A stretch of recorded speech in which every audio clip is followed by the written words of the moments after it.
अच्छे लोगों के साथ हमेशा बुरा क्यों होता है। भगवत गीता में वर्णित कथा के अनुसार जब भी अर्जुन के मन में कोई दुविधा होती थी तो वो श्री कृष्ण के पास पहुंच जाते थे। एक बार की बात है, अर्जुन भगवान श्री कृष्ण के समीप आकर कहा कि वो दुविधा में है और इसका जवाब वो श्री कृष्ण से चाहते हैं। श्री कृष्ण ने पूछा कि क्या सवाल है। अर्जुन ने कहा, मुझे ये जानना है कि अच्छे लोगों के साथ हमेशा बुरा ही क्यों होता है, वही बुरे लोग खुशहाल दिखते हैं। अर्जुन के मुंह से ऐसी बातें सुनकर श्री कृष्ण मुस्कुराए और कहा, मनुष्य जैसा सोचता है और महसूस करता है वैसा कुछ नहीं होता है, बल्कि अज्ञानता की वजह से वो सच्चाई नहीं समझ पाता है। अर्जुन उनकी ये बात समझ नहीं पाए। इसके बाद श्री कृष्ण ने क्या कहा वो जानते हैं।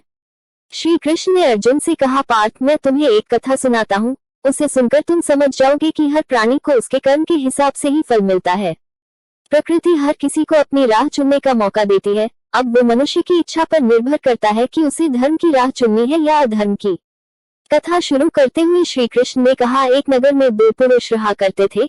एक पुरुष व्यापारी था जिसके जीवन में धर्म की बहुत महत्ता थी। वो पूजा पाठ में यकीन रखता था।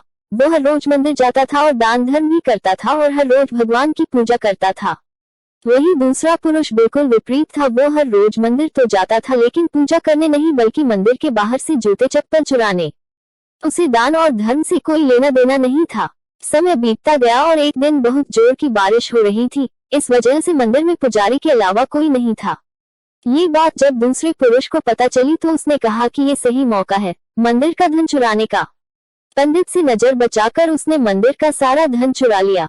उसी समय धर्म कर्म में विश्वास रखने वाला व्यक्ति भी मंदिर पहुंचा। दुर्भाग्य से मंदिर के पुजारी ने उसे ही चोर समझ लिया और चिल्लाने लगे। वहां लोग एकत्र हो गए और उसे बहुत मारा।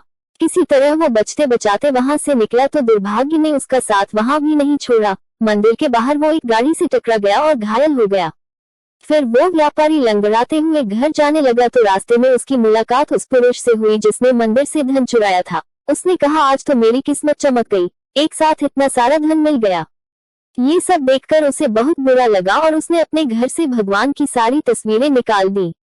कुछ सालों बाद दोनों की पुरुषों की मृत्यु हो गई।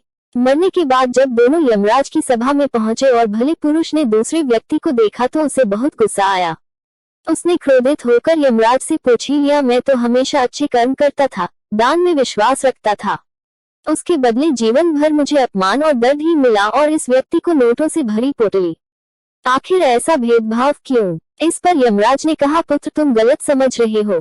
जिस दिन तुम्हारी गाड़ी से टक्कर हुई थी वो दिन तुम्हारे जीवन का आखिरी दिन था, परंतु तुम्हारे अच्छे कर्मों की वजह से तुम्हारी मौत सिर्फ एक छोटी सी चोट में बदल गई। तुम इस दुष्ट व्यक्ति के बारे में जानना चाहते हो। दरअसल इसके भाग्य में राजयोग था, मगर इसके कुकर्मों और अधर्म की वजह से वो सिर्फ एक छोटी सी धन की पोटली में बदल गया। कथा सुनाने के बाद श्री कृष्ण अर्जुन से कहते हैं, पार्थ, क्या अब तुम्हें तुम्हारे सवाल का जवाब मिल गया? ऐसा सोचना कि भगवान तुम्हारे कर्मों को नजरअंदाज कर रहे हैं, ये बिल्कुल भी सत्य नहीं है। भगवान हमें कब क्या किस रूप में दे रहा है मनुष्य को समझ में नहीं आता है, मगर आप अच्छे कर्म करते रहें तो भगवान की कृपा हमेशा बनी रहती है। इसलिए अपने अच्छे कर्मों को बदलना नहीं चाहिए, क्योंकि उसका फल हमें इसी जीवन में मिलता है। इसलिए मनुष्य का फर्ज है कि वो हमेशा अच्छे कर्म करते रहे, क्योंकि श्री कृष्ण ने गीता में भी बताया है कि किसी के द्वारा किया गया कर्म बेकार नहीं जाता है, चाहे वो अच्छा हो या बुरा।